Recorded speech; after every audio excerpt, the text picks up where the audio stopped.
Awal mula peten kaula Kak Dinto engki sakone nimpo ilmu sakone di Sidogiri ke Ngentara Saren Kak Dinto. Sampun aring sepodo Pak ka umur kabedeen semaksa peten kaula kanggo kentel di Sidogiri engki kentel Pleman dek compo minangkai compo ring sepo kare KTB Kak Dinto. Sampuna sebulan 2 bulan setahun compo ningalen ke bede notisah tor masyarakat epon ternyata para pemuda pangkeli epon dadak pelena kelakuan muluk ka Jakarta. Nah, dari Kak itu timbul pikiran badan gaule tero apa dia kelakuan terutama epon dek dan udah sebede matur.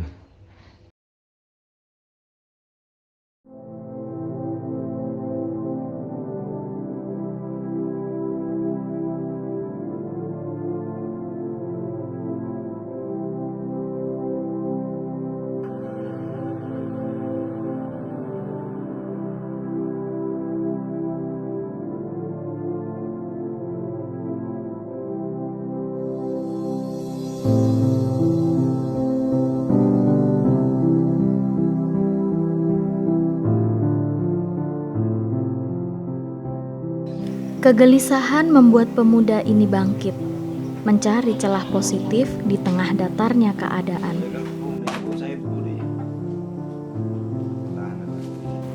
Akrab dengan panggilan Mamat, pemuda asal Petapan Kajuanak, Galis Bangkalan Madura, menjawab pertanyaan yang ada dalam dirinya dengan sebuah tindakan nyata.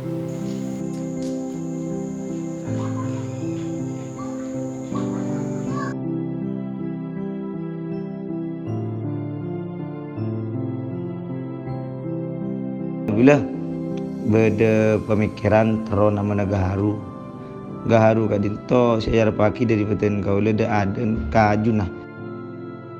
Saya mengkaji juga tentang daun. Bila mungkin ada apungkang kok belum tahun baru bisa merubah.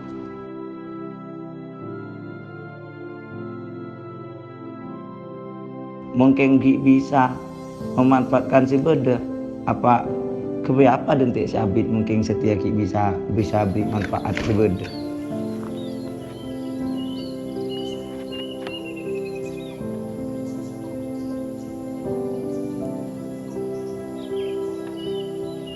Impiannya terus ia sirami, memupuk keinginannya yang sederhana namun bermakna, yakni melakukan suatu kebaikan dan bermanfaat bagi banyak orang.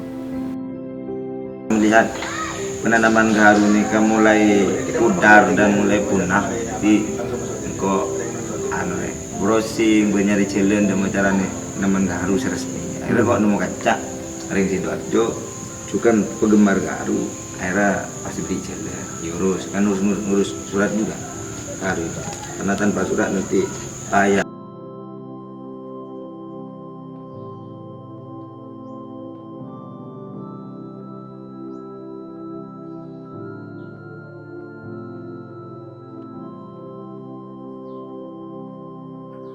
Kita naman gaharu di 2017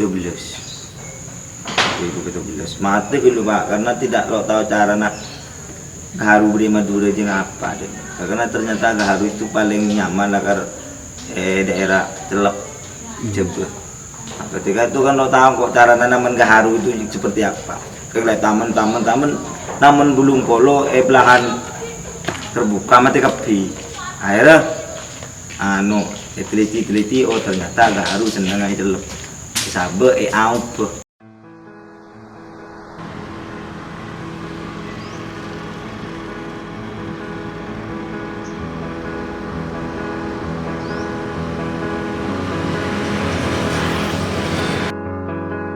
Memang tak mudah, namun tidak ada yang tidak mungkin jika terus melangkah.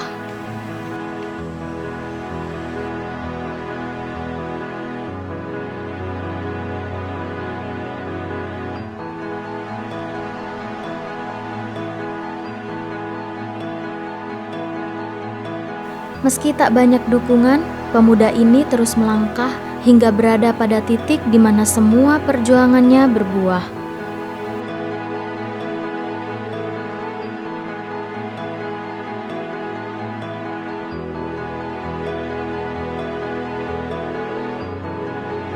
Nemu jalan jadi peneliti tibi ternyata mau Madura kotu taman tanah ahau. Akhirnya nyari kenangan seau selok terkena matahari ke di buru gitu.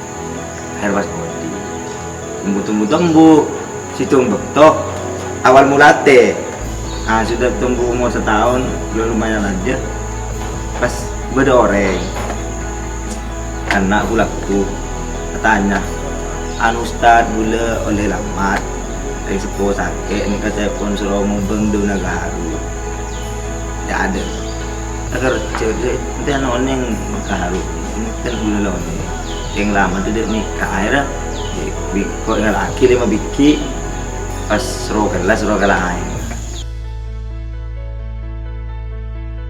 Setelah itu ternyata oleh beberapa hari orang si sakit beres gara-gara dari aingan kaharu aing deun itu. Setelah itu kok mikir, oh berarti deun kaharu itu banyak kayak manfaat. Saat sampun ada iya kok niring ghosting tentang manfaat kaharu ternyata banyak.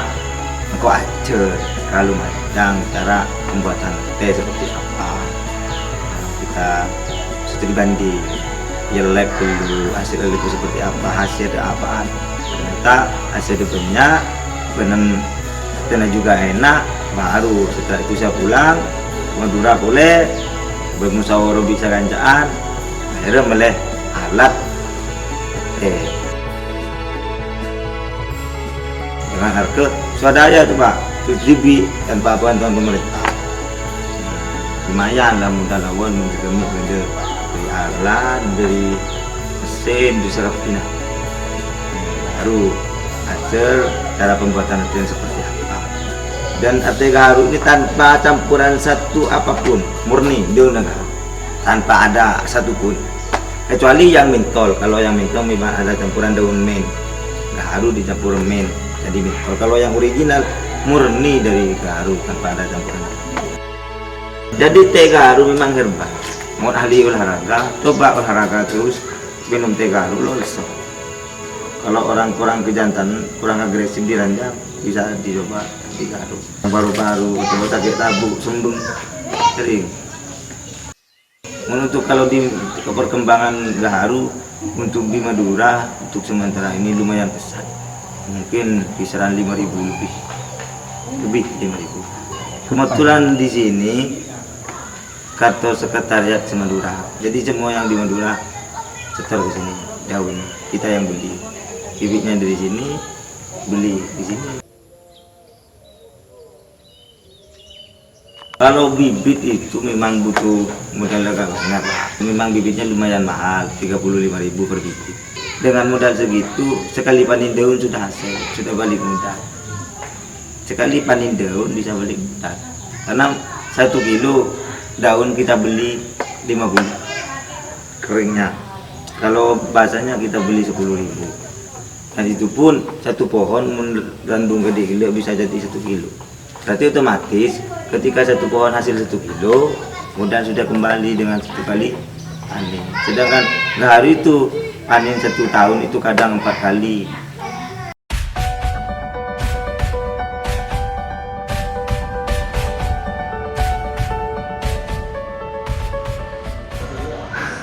Yang paling utama kita memandirikan kelompoknya Pak, memandirikan kelompok. Jadi kelompok jangan bermindset harus mendapat bantuan terus, tapi harus berswadaya sendiri bagaimana gaharu itu bisa menjadi lebih dikenal dan lebih memasyarakat di daerah Bangkalan. Tapi ya peran pemerintah baik pemerintah desa maupun pemerintah kabupaten dan provinsi itu sangat diharapkan. Saat ini umur pohon gaharu di daerah Bangkalan itu ya antara umur 2 sampai 5 tahun. Tapi yang paling banyak yang dominan itu umur 5 tahun. Dan itu sebenarnya tersebar di semua kecamatan di Bangkalan ada. Yang paling banyak itu di Kecamatan Galis, di Desa Kegung, Desa Kajuana itu banyak. Kita inventarisasi pohon garu itu ada sekitar 10.000 batang yang sekarang ada di Kabupaten Bangkalan. Di kelompok tani hutan Gaharu Lestari di Desa Kajuana itu sudah memproduksi teh gaharu dan sudah mendapatkan izin dari Departemen Koperasi dan Perdagangan UKM jadi UKM. Sebelum dia menjadi produk utamanya kayu gaharu itu, ya tehnya semakin banyak dikenal masyarakat, kemudian masyarakat juga tahu manfaat dari teh gaharu, dan yang paling penting dukungan dari pemerintahan, Pak, dan pihak desa.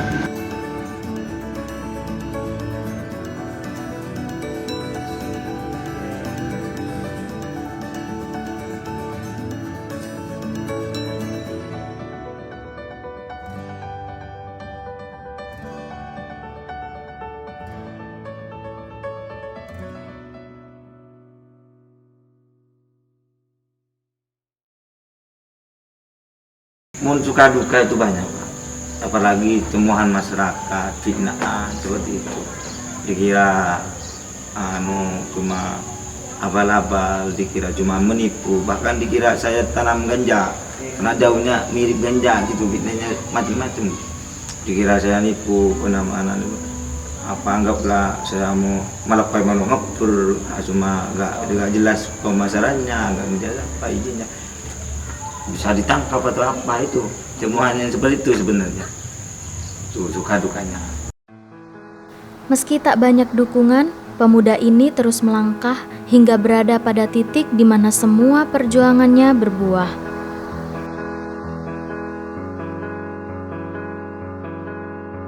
Ribuan pohon gaharu telah berdiri dan hijau, rindang di tengah keraguan sebagian masyarakat. Meski belum sepenuhnya bisa dikatakan berada di puncak, saat ini pemuda Kajuanak ini sudah bisa memberikan pekerjaan dan membuat sebagian lahan pertanian hidup di daerahnya.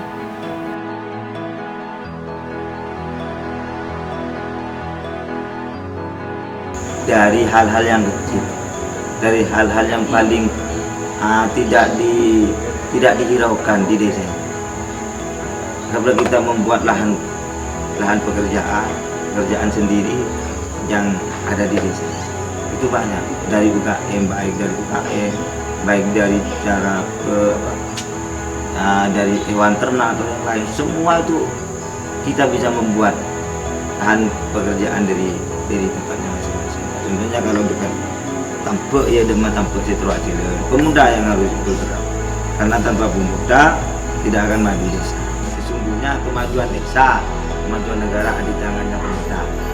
Kalau pemudanya maju, maka desanya akan maju. Tapi jika pemudanya mundur, maka desanya atau negaranya